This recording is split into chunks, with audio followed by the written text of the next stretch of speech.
Assalamualaikum warahmatullahi wabarakatuh. Innal hamdalillah nahmaduhu wa nasta'inuhu wa nastaghfiruh wa na'udzu billahi min sururi anfusina wa min sayyiati a'malina.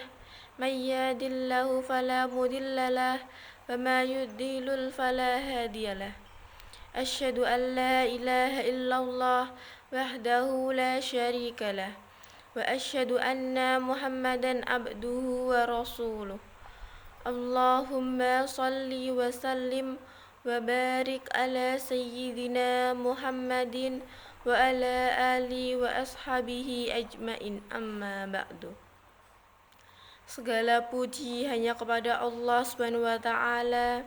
Salawat serta salam semoga senantiasa tercurah kepada Nabi akhirul zaman, seorang nabi yang lahirnya membuat goncang alam semesta, membuat heboh para malaikat Allah Subhanahu wa taala, yang kalau bukan karenanya tidak akan Allah menciptakan alam semesta ini. Siapakah beliau? Tidak lain dan tidak bukan yaitu Nabi Muhammad sallallahu alaihi wasallam. Semoga keluarganya, sahabatnya, dan kita selaku umatnya yang mengikuti sunnah-sunnahnya semoga mendapatkan syafaat. Amin ya rabbal alamin. Hadirin kaum muslimin wal muslimat rahimakumullah. Saya di sini ingin menyampaikan sepatah dua patah kata yang insya Allah akan saya patahkan menjadi beribu kata, bahkan berjuta kata, dengan judul Keistimewaan Palestina di Agama Islam. Apakah kalian tahu bahwa konflik Palestina dan Israel kembali memanas beberapa waktu lalu? Hingga saat ini perseteruan masih terjadi. Namun ceramah ini tidak membahas konflik tersebut lebih lanjut, melainkan keistimewaan Palestina.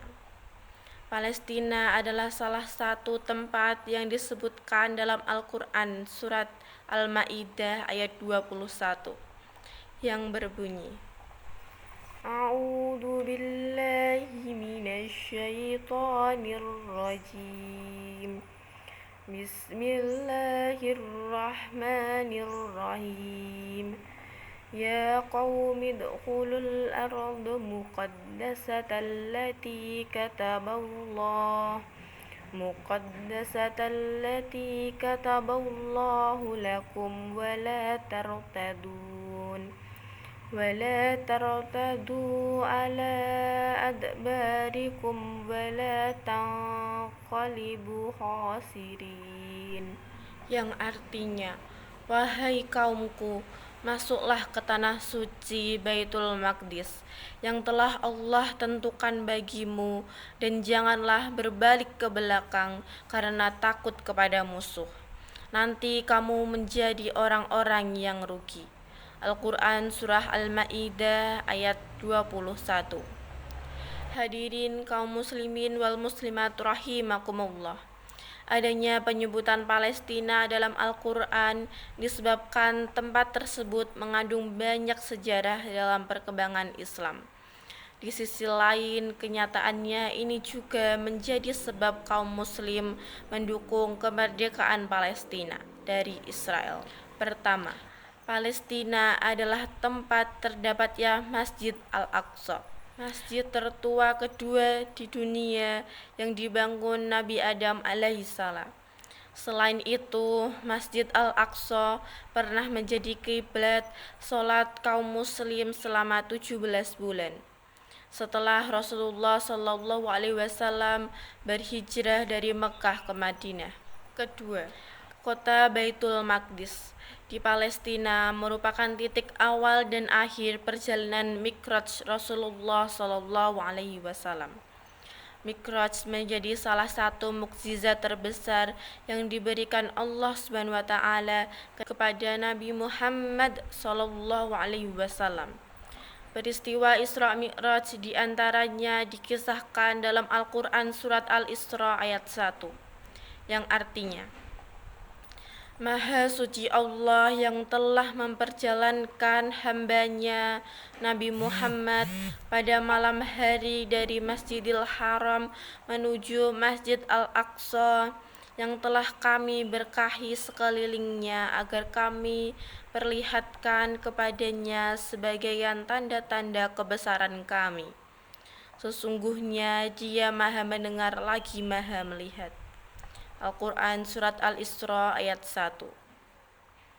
Ketiga, Palestina adalah kawasan berdakwah sekaligus tempat tinggal beberapa nabi dan rasul di masa silam. Ketiga, Palestina adalah kawasan berdakwah sekaligus tempat tinggal beberapa nabi dan rasul di masa silam.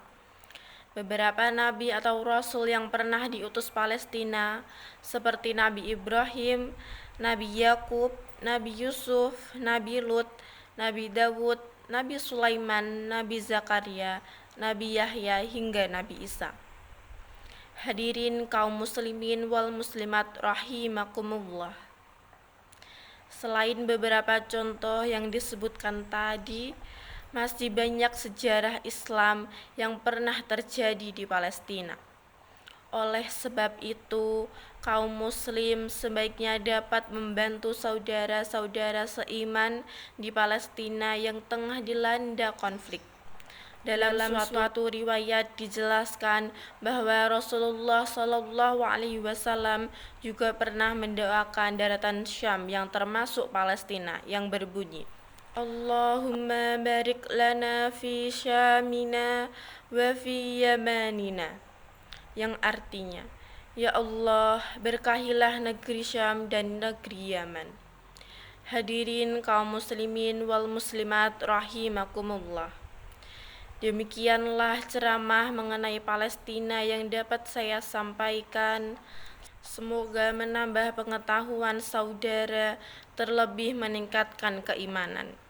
Di sisi samping itu, semoga Allah SWT menjadi ridho atas segala apa yang kita jalankan. Amin ya rabbal alamin.